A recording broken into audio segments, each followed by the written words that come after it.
साधना का भाई नहीं था। वो बचपन से ही भगवान गणेश को राखी बांधती आ रही थी। हर बार की तरह इस बार भी साधना रक्षाबंधन पर अपने भाई गणेश को बांधने के लिए राखी खरीद कर लाना चाहती थी। इसके लिए उसे पैसों की जरूरत थी। मालकिन, मुझे थोड़े पैसे उधार दे देते, कल रक्षाबंधन का त्योहार है, मुझे थोड़ा सामान खरीदना था। देख साधना, तेरी माँ के कहने पर मैंने तुझे अपने घर झाड़ू पोछे के काम के लिए रखा है, ठीक है? अब रोजाना तू थोड़े थोड़े पैसे मांगती रहेगी तो ये बात मुझे बिल्कुल पसंद नहीं है। और वैसे भी तेरा तो कोई भाई नहीं है। जहाँ तक मैं जानती हूँ तो तेरा कौन सा खर्चा होने वाला है कल? कहीं रक्षाबंधन के बहाने अपने खाने पीने के लिए तो पैसे नहीं मांग रही है ना? नहीं मालकिन, मेरे भाई हैं भगवान गणेश। मैं बचपन से ही उन्हें राखी बांधती आई हूँ। पहले जब मैं काम नहीं करती थी तो माँ बापू से मांग लेती थी, पर अब मैंने सोचा मैं आपके घर काम पर लगी हूँ तो आपसे ही उधार ले लूं, फिर आप मेरी महीने की पगार में काट लेना।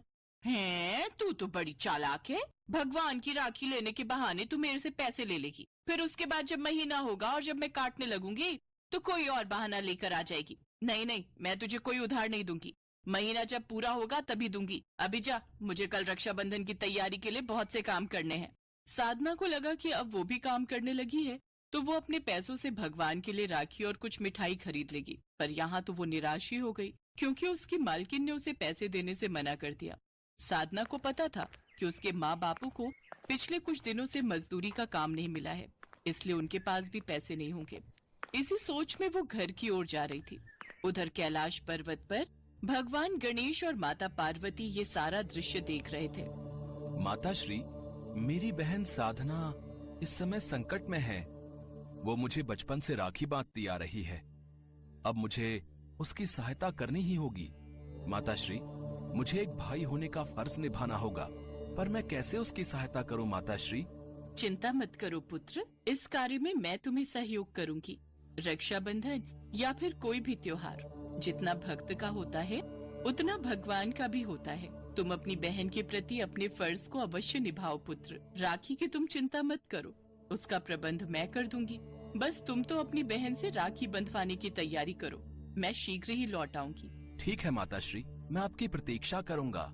इसके पश्चात माँ पार्वती ने एक बूढ़ी औरत का रूप ले लिया और अपने झोले में कुछ राखियाँ भर ली और वे धरती लोक पर पहुँची। राखी ले लो राखी, सुंदर सुंदर राखी। ये भारी थैला उठा उठा कर तो मैं थक गई हूँ। कोई मेरा थैला वहाँ सड़क के उस पार प्याऊ तक ले जाए तो मैं थोड़ा ठंडा पानी पी लूंगी। बहुत प्यास लगी है। कोई है जो मुझे सड़क के उस पार तक ले जाएगा? इन बूढ़ी आंखों से दिखाई भी नहीं देता। आंखों की तो रोशनी ही चली गई है। अम्मा जी, लाओ ये थैला मुझे दो, मैं आपको सड़क पार करवा देती हूँ। आप मेरा हाथ पकड़ लो। जीती रहो बेटी, खुश रहो।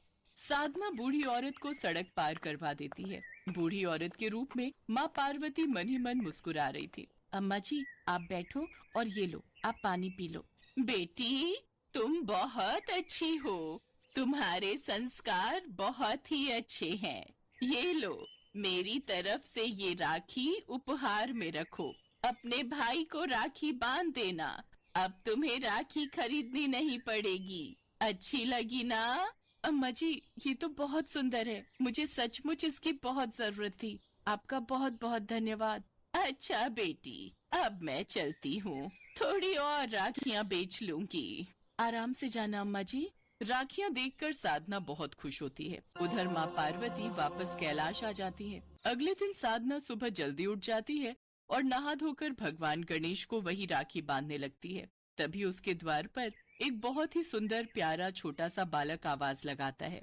दीदी, आज रक्षाबंधन है, मेरी कोई बहन नहीं है, क्या तुम मुझे राखी बांधोगी? मेरे पास तो एक ही राखी है। गणेश जी, आप ही कहते हो ना, सभी मनुष्यों में आपका वास होता है और छोटे बच्चे तो आपका ही रूप होते हैं। मैं इस बच्चे को राखी बांधूंगी तो मुझे लगेगा ये राखी आप तक पहुंच गई। अगर ये बच्चा बिना राखी बंधवाए खाली कलाई लेकर चला गया तो उसे बहुत दुख होगा, साथ में मुझे भी अच्छा नहीं लगेगा। गणेश जी, मुझे माफ कर देना। इसमें भी माँ पार्वती और भगवान गणेश की ही लीला छुपी थी। माँ पार्वती ने जानबूझकर साधना को एक ही राखी दी थी ताकि वो उसकी परीक्षा ले सके कि साधना गणेश जी को राखी बांधेगी या फिर द्वार पर आए बालक को। साधना परीक्षा में सफल होती है। वो जैसे ही उस बच्चे को राखी बांधती है, वो बच्चा भगवान गणेश के रूप में आ जाता है। बहना, तुम परीक्षा में सफल हुई। मैं और माताश्री तुम्हारी परीक्षा ले रहे थे। मुझे अपनी आंखों पर यकीन नहीं हो रहा। आप स्वयं रक्षाबंधन के दिन मुझसे राखी बंधवाने आए भगवान। तो और क्या, जब एक बहन इतने सालों से मुझे राखी बांध रही है, तो मुझे भी तो भाई का फर्ज निभाने आना ही था ना। अब राखी के बदले मुझे तुम्हें उपहार भी तो देने हैं बहन। गणेश जी अपना दाहिना हाथ आशीर्वाद स्वरूप उठाते हैं और वहाँ पर ढेरों सजे हुए सोने चांदी के थाल प्रकट हो जाते हैं। हर थाल में कोई न कोई उपहार था। धन, दौलत, हीरे जवाहरात, मिठाइयाँ, कपड़े और भी न जाने क्या क्या। साधना के साथ साथ उसके माता पिता भी हाथ जोड़े भगवान गणेश के सामने खड़े थे। साधना, ये सब उपहार तुम्हारे लिए ही हैं। जो कोई भी भक्त मुझे सच्चे हृदय से याद करता है, उसके घर सुख समृद्धि का वास होता है। रक्षाबंधन के दिन जो भी बहनें सच्चे मन से मुझे राखी बांधती हैं, मैं अपने भाई होने का फर्ज जरूर निभाता हूँ। मेरे आशीर्वाद से मेरी बहनों के जीवन के सारे दुख दूर हो जाते हैं और उनके जीवन में खुशियों का वास होता है। सदा खुश रहो मेरी बहन। लाओ, अब थाल के थोड़े लड्डू मुझे भी खिलाओ। मुझे बहुत जोरों की भूख लगी है। हाँ भैया गणेश, मैं अभी देती हूँ। साधना और उसके माता पिता की आंखों में खुशी के आंसू थे। भगवान गणेश और उनकी सवारी मूषक जब लड्डू खा रहे थे, तो मन ही मन साधना बहुत खुश हो रही थी। आज स्वयं भगवान गणेश भाई रूप में रक्षाबंधन का त्योहार मनाने अपनी बहन के घर जो आए थे। इससे बड़ी खुशी की बात एक बहन के लिए और क्या ही हो सकती थी।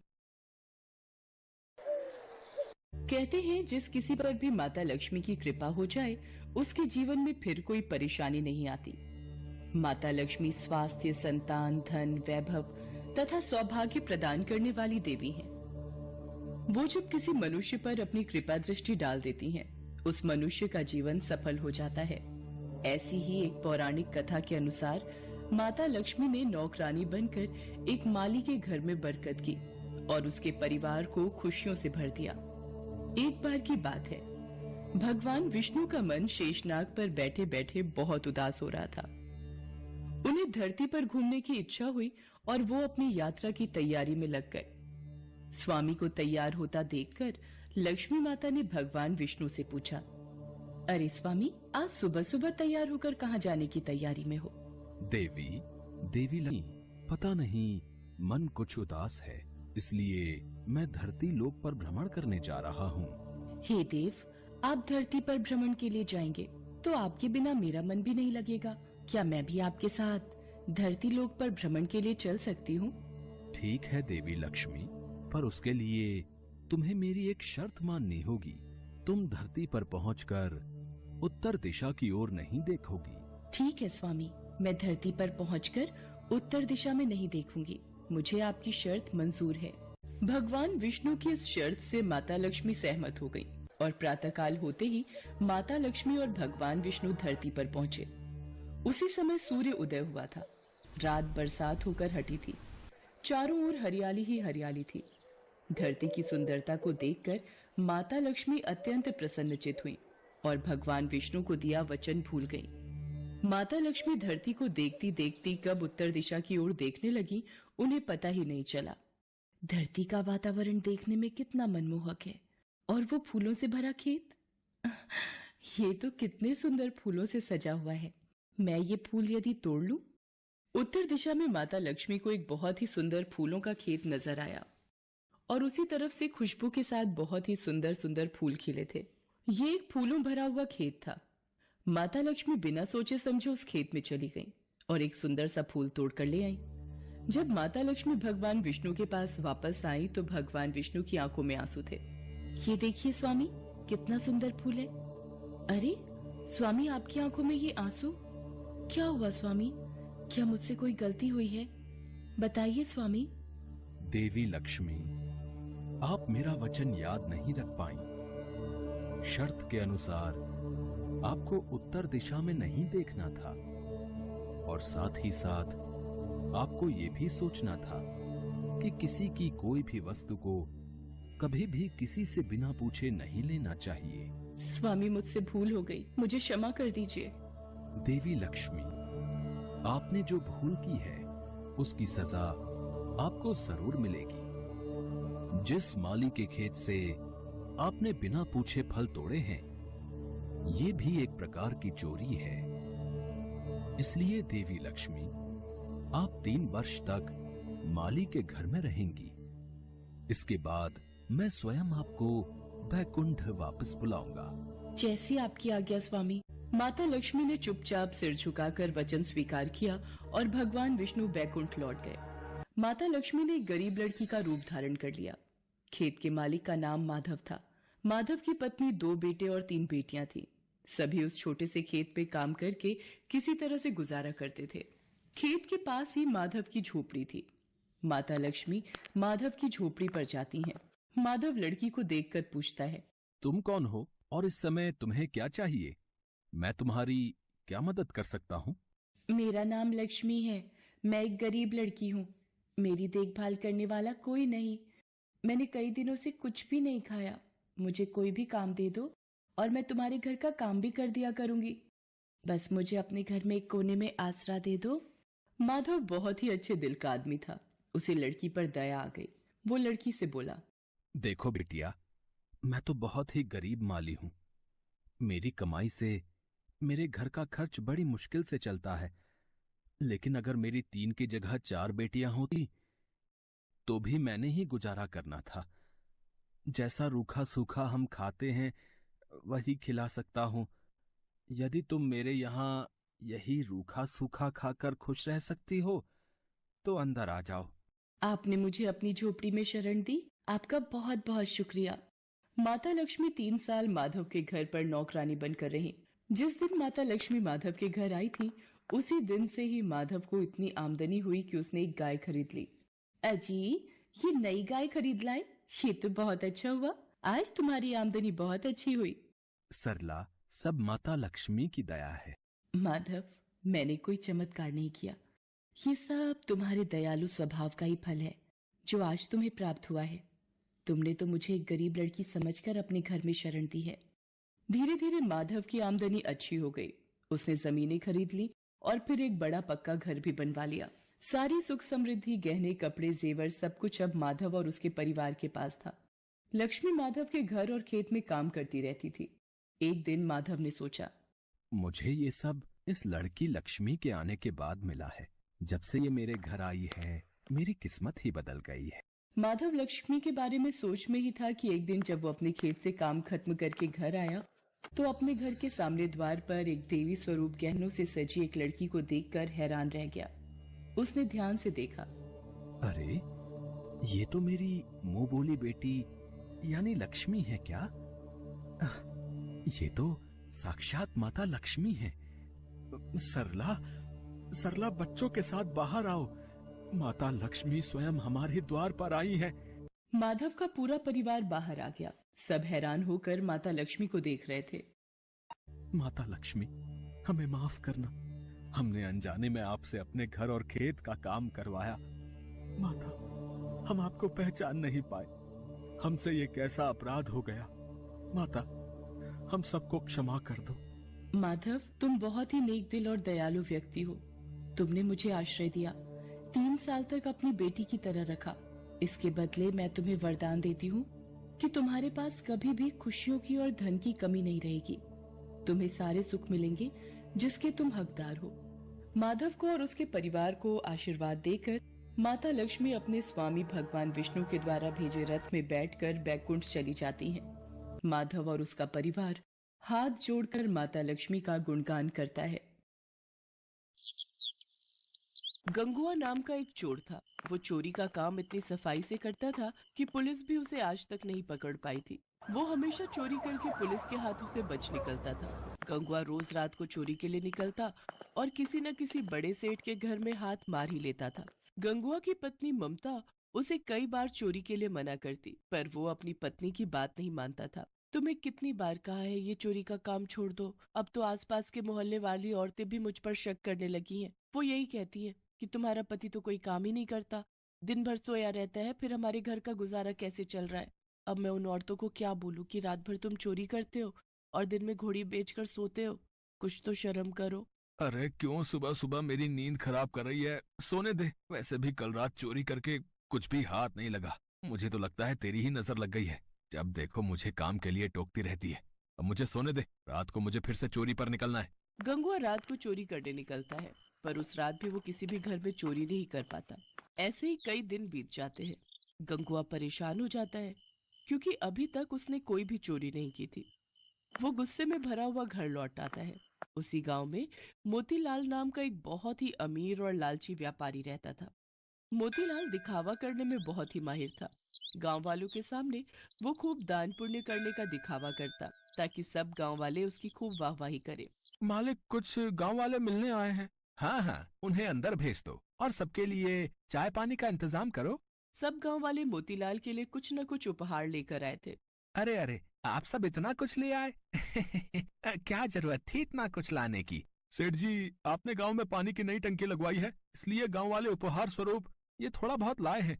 और ये मेरी तरफ से फसल के नए आम बच्चों के लिए लाया था। अरे तुम सब गांव वालों के काम आना और गांव की सेवा करना ही तो मैं अपना धर्म समझता हूँ। ठीक है, मैं ये रख लेता हूँ। गांव वाले अपने अपने घर चले जाते हैं। मालिक, छोटी सी टंकी लगवाने के बदले इतना सामान फायदे का सौदा है। अरे चुप चुप, दीवारों के भी कान होते हैं। जा जाकर देख अब कौन आया है, जा। मालिक, शिव मंदिर के पंडित जी आए हैं। जय शिव शंकर पंडित जी। जय शिव शंकर मोतीलाल जी, मंदिर की सेवा कार्य के लिए आपके पास आया हूँ। शिव मंदिर में इस सावन में नया त्रिशूल लगाने का विचार बन रहा है। सोचा आप तो इतना दान पुण्य करते हैं, तो मंदिर में त्रिशूल लगाने का ये शुभ अवसर आपको ही मिलना चाहिए। ये तो बहुत अच्छा किया पंडित जी, जो आपने मुझे ये बात कह दी। मैं तो बहुत समय से ऐसा कोई शुभ कार्य करने का विचार कर ही रहा था। ठीक है, त्रिशूल के लिए जितने भी पैसे लगें आप मुझे बता देना, और त्रिशूल खाली सोने का बना होना चाहिए। मोतीलाल ने पंडित जी को सोने के त्रिशूल के लिए हाँ तो कर दी, पर पंडित जी के जाने के बाद वो सोच विचार में पड़ गए। सोने का त्रिशूल बहुत महंगा आएगा। दिखावा करने के चक्कर में तो मैं लुट ही गया। मोतीलाल ने शिव मंदिर में त्रिशूल लगवा ही दिया। सारे गांव वाले मोतीलाल की वाहवाही करने लगे। मोतीलाल घर लौट आया। उसी रात गंगुआ मोतीलाल के घर चोरी करने घुस गया, पर वो नहीं जानता था कि मोतीलाल जगा हुआ है। मोतीलाल ने गंगुआ को चोरी करते हुए पकड़ लिया। अच्छा, तो तू मेरे घर में चोरी करने आया था? तू नहीं जानता, मेरा नाम मोतीलाल है, मोतीलाल। मेरे घर में चोरी करना असंभव है। मैं दिन के साथ साथ रात में भी जागता हूँ, समझा? लगता है मेरी किस्मत ही खराब है। इतने दिनों बाद चोरी करने का मौका मिला और वो भी पकड़ा गया। अब तो ये सेठ मुझे पुलिस के हवाले कर देगा। आज तक मैं पुलिस के हाथों पकड़ा नहीं गया, आज पहली बार मैं पुलिस के हाथों पकड़ा जाऊंगा। अरे अरे, घबरा क्यों रहा है? घबरा मत, मैं तुझे पुलिस के हवाले नहीं करूंगा, है? पर बदले में तुझे मेरा एक काम करना होगा। हाँ हाँ, आप जो भी कहोगे मैं करूंगा, पर मुझे पुलिस के हवाले मत करो। तुझे शिव मंदिर में लगे सोने के त्रिशूल की चोरी करनी होगी, और वो त्रिशूल मुझे देना होगा। शंकर जी के त्रिशूल की चोरी? पर हाँ, शंकर जी के त्रिशूल की चोरी। तुझे अभी इसी समय त्रिशूल चुराकर मेरे पास लाना होगा।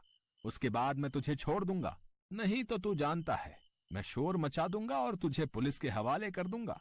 फिर पुलिस तुझे महीनों तक नहीं छोड़ेगी। हाँ ठीक है सेठ जी, मैं अभी जाकर त्रिशूल चुरा कर लाता हूँ। गंगुआ उसी रात शंकर जी के मंदिर जाता है और त्रिशूल को चुराकर सेठ मोतीलाल को दे देता है, पर गंगुआ को उस रात नींद नहीं आती। अगले दिन सुबह पूरे गांव में शोर मच जाता है कि शंकर जी के त्रिशूल की चोरी हो गई है। सुनो जी, तुम्हें पता है शंकर जी के मंदिर से सोने के त्रिशूल की चोरी हो गई है। कहीं ऐसा तो नहीं कि त्रिशूल तुमने चुराया हो? मुझे सच सच बता दो। अगर तुमने ऐसा अनर्थ किया है तो भगवान से क्षमा मांगकर त्रिशूल वापस मंदिर में लगा दो। तुम्हें पता है, कभी कभी तो मुझे ऐसा लगता है तुम्हारे पापों के कारण ही आज तक मैं मां नहीं बन सकी। शायद तुम्हारे पापों की सजा संतान का सुख न मिलकर मिल रही है। ममता रोने लगती है। गंगुआ जब ममता को रोते हुए देखता है तो उसे अपने ऊपर बहुत पश्चाताप होता है और वो ममता को सच सच बता देता है। मुझे माफ कर दो, मैं चोरी करने में इतना अंधा हो गया था कि मैंने भगवान को भी नहीं छोड़ा।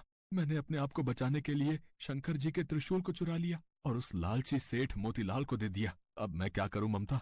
तुम पंडित जी को और गांव वालों को सब सच बता दो। डरो नहीं, सेठ मोतीलाल तुम्हारा कुछ नहीं बिगाड़ पाएगा। मैं तुम्हारे साथ चलती हूँ। गंगुआ मंदिर पहुंचता है। वहां पर गांव वालों की भीड़ लगी थी। सेठ मोतीलाल भी मंदिर में ही खड़ा था। सेठ जी, आपने इतने मन से भगवान शंकर के मंदिर में त्रिशूल लगवाया और देखिए कल रात को चोरी हो गया। सचमुच मैं इन सब बातों के लिए बहुत शर्मिंदा हूँ। पता नहीं चोर मंदिर के भीतर कैसे घुस गया। कोई बात नहीं पंडित जी, भगवान की जैसी मर्जी। अच्छा मैं चलता हूँ, कोई और सेवा हो तो बता देना। कहाँ चल दिए पंडित जी? कहीं त्रिशूल लेने तो घर नहीं जा रहे? क्या मतलब है तुम्हारा? क्या तुम जानते नहीं हो कि त्रिशूल की चोरी हो चुकी है? पंडित जी, चोरी का त्रिशूल सेठ मोतीलाल के घर पर ही है। अगर आप सबको यकीन ना हो तो आप इनके घर की तलाशी ले सकते हैं। ये तुम क्या कह रहे हो? सेठ मोतीलाल बहुत ही धार्मिक प्रवृत्ति के व्यक्ति हैं और त्रिशूल तो उन्होंने स्वयं ही मंदिर में लगवाया है। तो फिर त्रिशूल इनके पास कैसे हो सकता है? पंडित जी, ये सेठ मोतीलाल देखने में ही धार्मिक है, पर मन से बहुत ही बुरी प्रवृत्ति के हैं। गंगुआ पंडित जी और गांव वालों को बीती रात की सारी सच्चाई बताता है, जिसे सुनकर सब लोग हैरान रह जाते हैं। सेठ मोतीलाल के घर की तलाशी लेने पर शंकर जी का त्रिशूल मिल जाता है। सेठ जी, ये त्रिशूल अब आप ही रखो। आप अब इस त्रिशूल को मंदिर में लगाने के अधिकारी नहीं है। भगवान तो श्रद्धा के भूखे होते हैं। यदि आपका मन नहीं था दान पुण्य करने का तो आप हम सभी को साफ साफ कह देते। ये दिखावा करने की कोई आवश्यकता नहीं थी। आज के बाद इस शिव मंदिर में आपके दिए पैसों का चढ़ावा नहीं चढ़ेगा। और पंडित जी, हम गांव वाले भी सेठ मोतीलाल के हाथों से कोई धर्म कर्म के कार्य में मदद नहीं लेंगे। हाँ, हर कोई सेठ मोतीलाल के खिलाफ हो जाता है। सेठ मोतीलाल अपना समूह लेकर घर चला जाता है। हे भोले शंकर, आज मैं आपके सामने ये प्रण करता हूँ कि मैं आज के बाद कभी भी चोरी नहीं करूंगा। हमेशा मेहनत की रोटी कमाऊंगा। गंगुआ, तुमने बहुत ही ईमानदारी का काम किया है। देखना, भगवान भोलेनाथ तुम्हें इसका फल अवश्य। संतोषी की मां के गुजर जाने के बाद उसके पिता ने दूसरी शादी कर ली, पर संतोषी की दूसरी मां गायत्री कड़वे स्वभाव की थी। उसे संतोषी एक आंख नहीं भाती थी। एक बार जब देखो तब पूजा पाठ में लगी रहती है, जैसे भगवान गणेश तेरी ही सुनने को बैठे हैं और घर के काम मैं कर लूंगी। तुझे तो कोई चिंता ही नहीं है, और तुमने बस एक गणेश की मूर्ति लाकर रख दी है और लगा दिया बेटी को पूजा पाठ में, जिससे घर के कामों से बच जाए। गायत्री, अगर संतोषी भगवान गणेश की पूजा करे तो उसमें क्या दोष? भगवान गणेश की पूजा करने से मन को शांति और सुख मिलता है। तुम भी इनका नाम लिया करो। मेरे पास और भी काम होते हैं, खाली नहीं हूं जो तुम दोनों के साथ अपना समय खराब करूं। संतोषी बिटिया, ला मोदक का प्रसाद दे दे। मैं दुकान होकर आता हूँ। ये लो बाबा, मोदक का प्रसाद। संतोषी भगवान गणेश की बहुत पूजा करती थी और जब कभी वो दुखी होती तो उन्हीं से अपना हाल कहती। हे गणेश जी, माँ मुझसे इतना बुरा व्यवहार क्यों करती हैं? वो पूनम से तो बहुत प्यार से बात करती हैं, पर मुझे डांटती रहती हैं। पूनम गायत्री की अपनी बेटी थी और संतोषी सौतेली। ये भेदभाव हमेशा से ही गायत्री दोनों में करती थी। गणेश चतुर्थी के दिन आने वाले थे। लोग अपने घरों में गणेश प्रतिमा की स्थापना करने के लिए खरीदारी कर रहे थे। बाबा, मुझे भी गणेश चतुर्थी महोत्सव करना है। इनकी प्रतिमा की स्थापना करनी है। ठीक है संतोषी, तुम मेरे साथ बाजार चलकर प्रतिमा ले आना, ठीक है? संतोषी खुश हो जाती है और भानु प्रकाश के साथ भगवान गणपति की प्रतिमा ले आती है। अगले दिन, ये देखो बाबा, भगवान गणेश की प्रतिमा कितनी सुंदर है। हाँ बेटिया, प्रतिमा सच में बहुत सुंदर है। अब 10 दिन तक इनकी खूब सेवा करना, फिर हम धूमधाम से गणपति विसर्जन को जाएंगे। बाबा, मैं भी चलूंगी गणपति विसर्जन में। कोई जरूरत नहीं है किसी विसर्जन में जाने की, ना मैं जाऊंगी ना तू। मैं भी देखती हूँ तू गणपति विसर्जन कैसी करती है। संतोषी भगवान गणेश की प्रतिमा को भोग लगाती और पूजा आरती करके भोजन ग्रहण करती। एक सुबह, गणपति की प्रतिमा कहाँ गई? बाबा, मेरे गणेश की प्रतिमा यहाँ नहीं है, स्थान खाली है। बाबा, मेरे गजानन कहाँ गए? रो मत संतोषी, ऐसे प्रतिमा कहीं नहीं जाएगी। रुक, मैं देखता हूं। गायत्री, पूनम ने यहां गणेश जी की प्रतिमा रखी थी, पर अब नहीं है। मुझे क्या पता कहाँ गई, मैं ये सब देखती रही तो हो गए काम। बाबा, अब कल हम किसका विसर्जन करेंगे? बाबा, लगता है मेरे से कोई अपराध हुआ है जो गणपति नाराज होकर चले गए। लौट आओ भगवान, मेरे से यूं रूठ कर मत जाओ। संतोषी बहुत रोती है। भूखी प्यासी वो वहीं बैठी रहती है। भानु प्रकाश उसे बहुत उठाने की कोशिश करता है, पर वो उस स्थान से उठने के लिए मना कर देती है। तभी उसे स्वप्न आता है। संतोषी, मुझे भी प्रसाद का मोदक और लड्डू दो ना। रुको चूहे महाराज, मैं आपको मोदक भी दूंगी और लड्डू भी। ये लो, पेट भर कर खाओ। अरे ये प्रसाद कहाँ लेकर भाग रहे हो? रुको। अरे ये तो उस बगीचे में जा रहा है। संतोषी का सपना टूट जाता है। वो बगीचे की ओर जाती है और मिट्टी खोदने लगती है। संतोषी, क्या हुआ बेटी? वहां मिट्टी क्यों खोद रही हो? बाबा, चूहा प्रसाद के मोदक और लड्डू लेकर यहाँ मिट्टी में चला गया, उसे निकाल रही हूँ। संतोषी जैसे ही मिट्टी खोदती है, संतोषी और भानु प्रकाश हैरान रह जाते हैं। बाबा, गणेश जी की प्रतिमा मिल गई, देखो। गणेश जी की प्रतिमा यहाँ बगीचे में कैसे? और ये हुआ कैसे?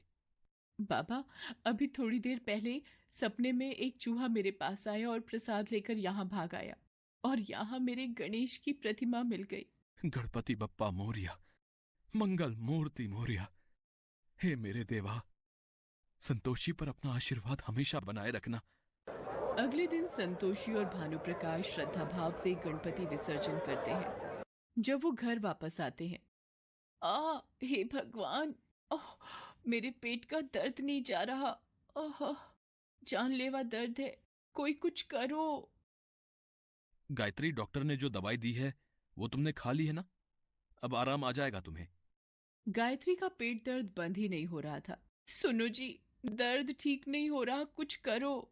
भानु प्रकाश पास के हॉस्पिटल में भी दिखा कर आता है, पर सारी रिपोर्ट्स ठीक थी।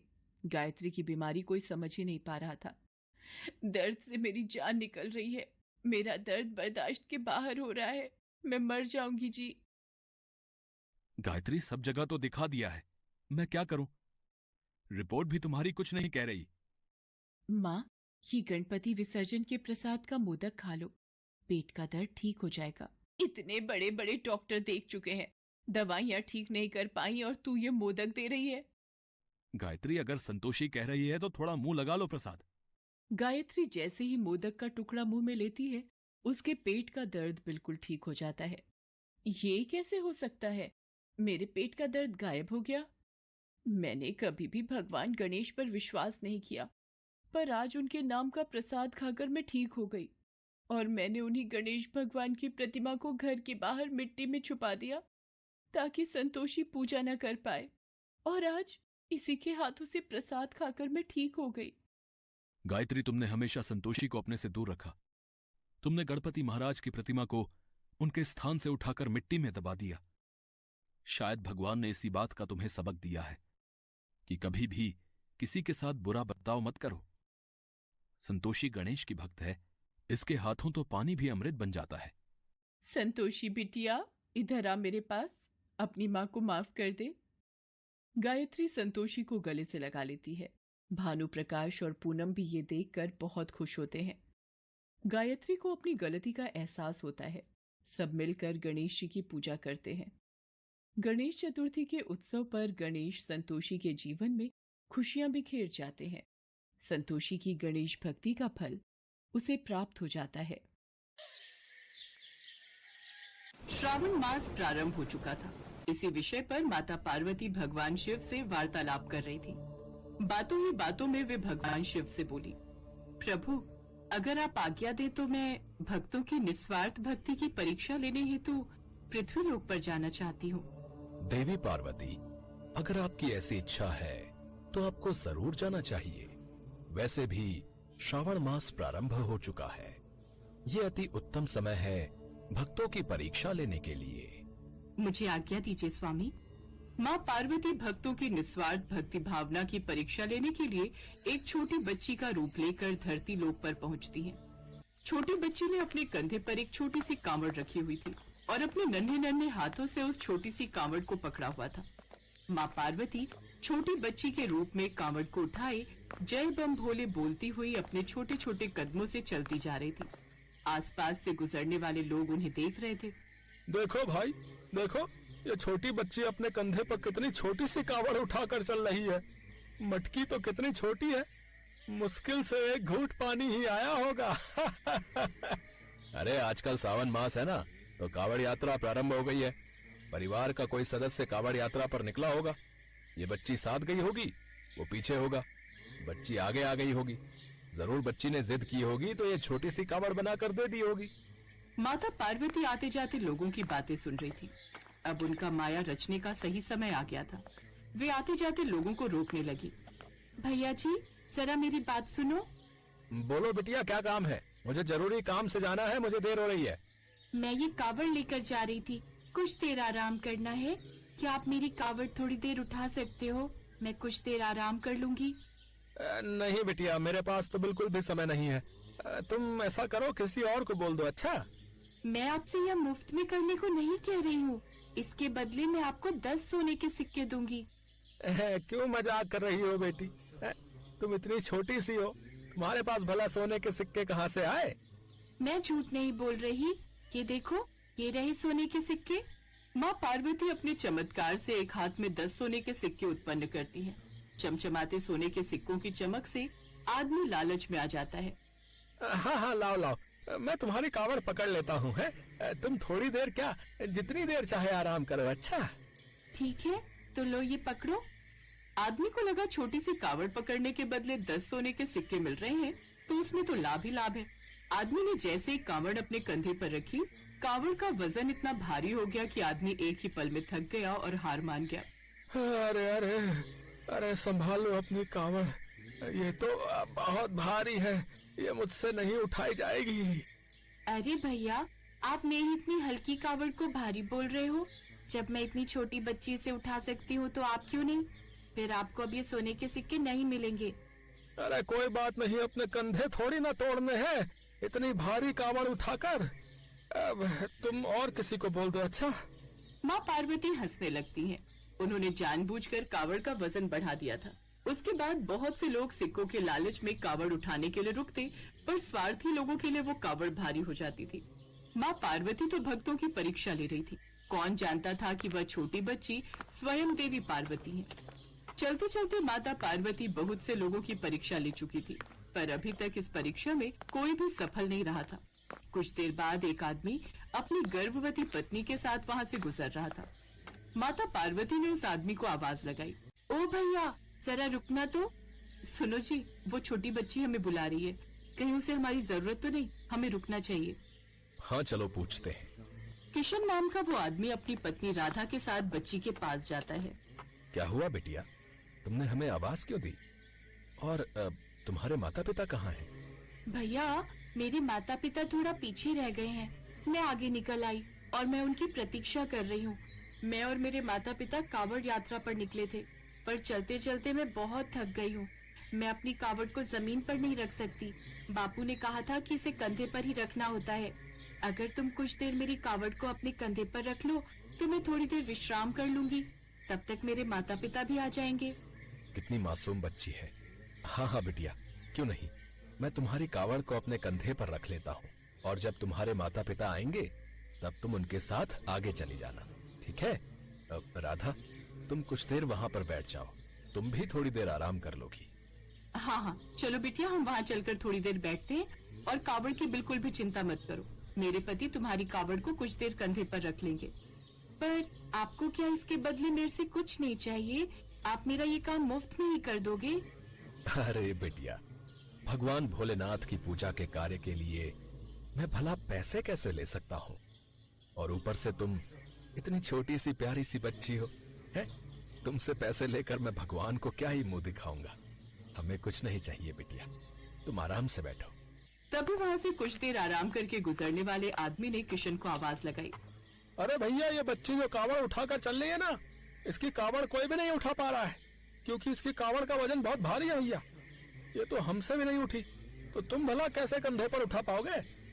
बदले में तो ये बच्ची हमें सोने के 10 सिक्के भी दे रही थी। जब कावड़ ही नहीं उठा पाए तो सोने के सिक्के भी हाथ से चले गए। मेरा काम तुम्हें बताना था, कावड़ उठाकर पहले ही मेरा कंधा दर्द हो गया।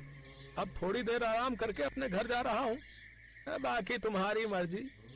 हाँ ये सच है, मैंने सबको यही कहा था कि 10 सोने के सिक्के दूंगी।